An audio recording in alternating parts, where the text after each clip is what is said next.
Hello, and welcome once more to the Tall, Thin Idiot podcast with me, your host, the Tall, Thin Idiot himself, Kevin Green. That's me.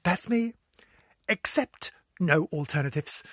I am the only one.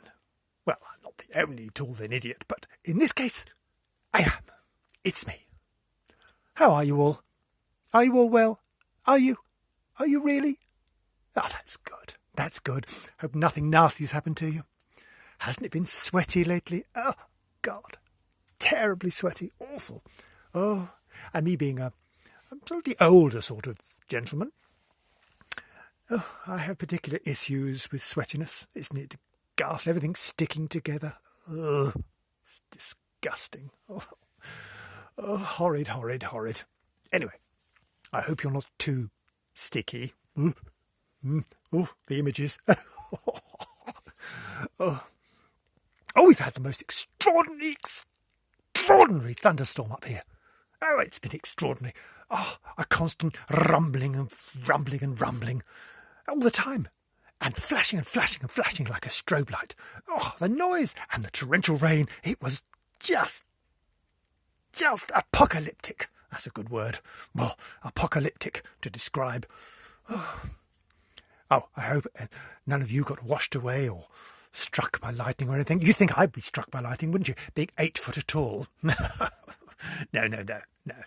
I know how to roll into a ball. I know all about balls. Thank you very much. Not that sort of... Anyway, moving on. What else has happened? Oh, yes. I've had a couple of feedbacks. I've had one in particular from super stupendous sexy Shelley's husband, the fine man, Alan. He wanted you to know about his more details about his stunned expression. Why he has that stunned expression? Well, he says he gets stunned by the boys, Shelley's boys, on a regular basis. Can lead to bruising. Oh dear. But he just says he's just trying out a new shade of eyeshadow. Lovely. Oh, bless them. Oh, they live a sheltered life over there. What else has happened? Oh, yes. I've been contacted by a cousin from the north. Yes. I have many cousins. I expect they'll all get a mention. Brace yourselves. This particular cousin is Jayne. Hello, Jayne. Now, Jayne is in this podcast because Jayne sent me a message saying she'd listened to my podcast and she'd been traumatised by it. Traumatised? Well, I hope you're not traumatised by this, Jayne.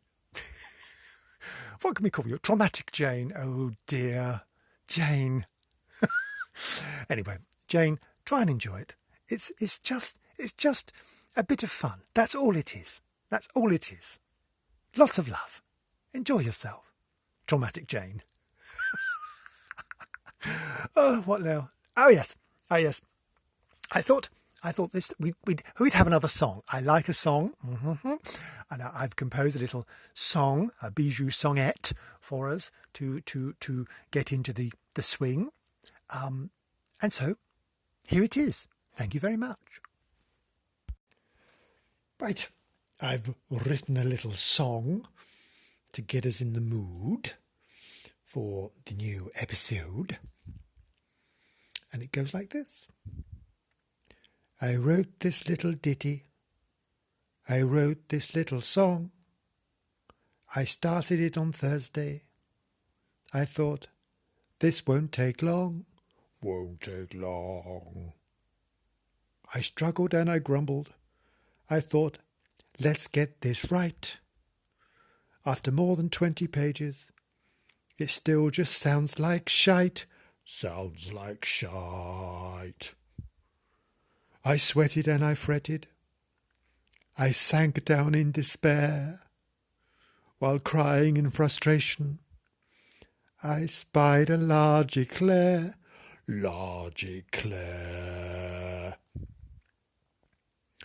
I chomped on that confection. I savoured its delight. Its chocolate creamy goodness was gone in just one bite. Just one bite. I thought, that's it. I've done it. No need of moans or rants. But all that really happened was I got cream down my pants. Down my pants. I thought, oh damn that stained them. Ruined beyond repair. And they were those bamboo ones that cost so much a pair. Much a pair. Well, I ripped them from my body and threw them across the room. Slap! Right in David's face. Right then, right there, too soon. There, too soon. Well, he peeled my creamy pants off in horror and revulsion. What are you doing now? He said. Going purple with high dudgeon. With high dudgeon. That doesn't work.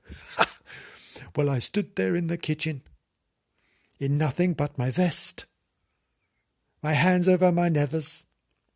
I didn't feel my best. Feel my best. I am trying to compose, I said, a-tossing my lustrous hair. Oh yeah, oh yeah, oh yeah, he said. You've eaten my eclair, my eclair.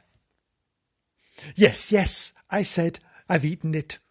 You've forced me to admit it. He said, you are a bastard and a steaming shit it. Steaming shit it.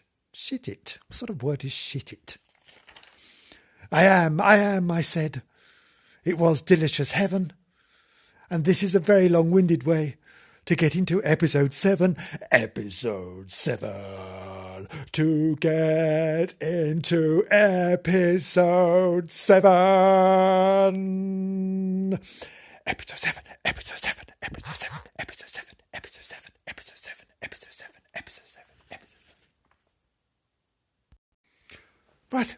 I wanted to talk about... God, too many gins already. I wanted to talk... I still can't say it. I wanted to talk about, that's better, sexuality today. Because this may come as a shock to some people. To others, probably not. But I am a gay man. Now, that I know has shocked some people to the core of their being. To the core. I know. I'm a gay man. There, I've said it. Now what? People are going, oh, for God's sake. I already knew. Oh, shut up about it. No, I am. And it's interesting how people react. That's fine. I think sometimes, oh, I'm hiding it so well. And then I find, maybe not. I had an episode. I was in Tesco. Other supermarkets are just as good. I was in a supermarket this morning, beginning with T, ending in Esco. And I was with my bath. I had my mask on and my gloves. I was fully masked and PPE'd up. And I was doing a bit of a shop. And I wheeled my trolley around the corner of this aisle. And there was an older woman in one of those disability cart things, and her husband were doing some shopping. I thought it was all rather lovely.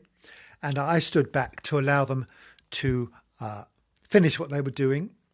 And the gentleman, I should add at this point, my hair is slightly long and unkempt, what with the lockdown and have you. And it was luxuriantly flopping about. Yes. So let's just put that qualifying remark in there. And I stood there, and the gentleman just sort of glanced in my direction, just glanced, and he said to his wife, in clear, strident tones, we better move over and let the lady past. Well, okay. What does one do? Well, I'll tell you what I did. I put on the butcher's voice I could put on and said, "Cheers, mate, that'd be great." I don't think he heard me. His wife did. I thought she was going to wet herself. Oh, it was such fun. Oh dear. It happens a lot. Although not so much. You'd think I'm 6'5". Okay, let's put this down on record. I am 6'5", so I tend to loom a bit. However, I am built along the lines of a Japanese racing snake, so I'm quite snappily thin. Snappily. But perhaps I can't imagine, really. I mean, I'm not particularly hirsute, so there's not a lot beardy stuff going on, you know. Mind you, I had a mask on, so you couldn't tell. Obviously, I look so gorgeous, that's what it is. Gorgeous. That's what I'm taking anyway. This used to happen when I was much younger. Much younger, I always used to get mistaken for a girl, which was... I got used to that, but I hadn't had it for a long time. Until this morning. Oh dear, oh dear. Oh well, never mind. I suppose it'll all come out in the wash. Oh dear. Oh, I remember another episode when I was much, much younger. I was, I don't know, 8, 9, something like that. And we were on a holiday in Warrington. A roundabout way we ended up in Warrington, and we'd been to see my Auntie Edna and my Uncle John and my cousin Kathy, and we were all going to go out somewhere, and I didn't have any T-shirts for some reason or other. So Auntie Edna said, "Well, why don't you use one of Catherine's?" So, okay. So lots of floral numbers came out. No. And eventually they gave me a sort of bluey lilac one, which was all right. And on the front, there was a picture of David Cassidy and a banner across the top that said, "I love David." So I grabbed that one. I'm wearing that because I had a crush on David Cassidy. Oh, God, how pant-wettingly gorgeous was he? Oh. No, so I wore that. I was quite happy. People thought I was a girl, and I was running around in my T-shirt, which said "I love David" on it, which, when you think about it, was pretty prescient, really, when you're thinking of the future. Oh, I've just been thinking about David Cassidy, actually, and I've been playing some of his gorgeous tunes. Do you remember Daydreamer? Do you? The puppy song, If I Didn't Care, Could It Be Forever? Oh, such loveliness. Oh, get some out. Have a go. They're wonderful. Oh, and David Cassidy. Now, oh, no, I'm going to have to go soon. I shall leave you, I think, with another song. I think she'll leave you with another song. In the meantime, I'm thinking of David Cassidy. Oh, now, where did I put those tissues? Right now it's the end song, the end song, the end song, the end song, the end song. Are you ready?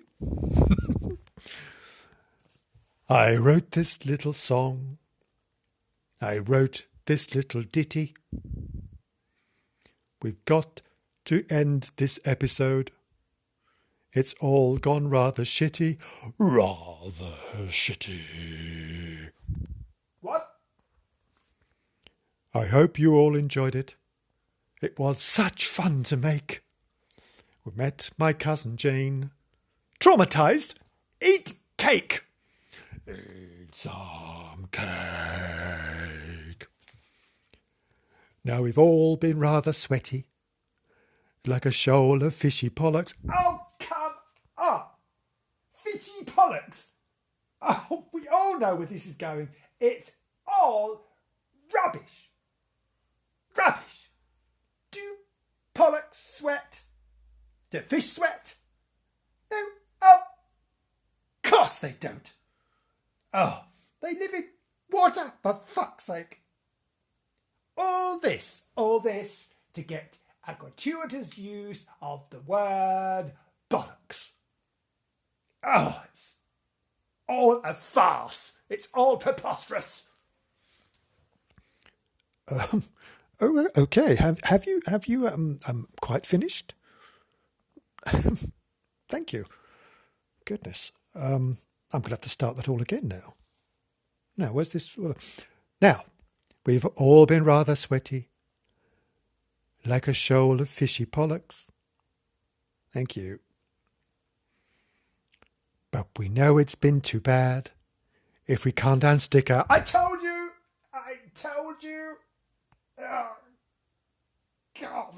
Oh, any opportunity for smut, and you take it. What are you? Some sort of smut monster? What are you? A smutster? Oh, God, that's what you are. I'm very sorry. Smutster! That's what you are. Smut! Yeah. Okay. Well, fine. Thank you. Let me finish this thing. Now, all this stuff has ended at a quite alarming rate. But forget all of the rubbish and on to episode 8. Episode 8. And on to episode 8. Episode 8. Episode 8. Episode 8. Episode 8. Episode 8. Thank you. Oh, is that it? Are you finished? Are you sure you finished? Right. I'm wasted here. You know that. This has been a Tall, Thin Idiot production. Oh, good grief. Thank you, and goodbye.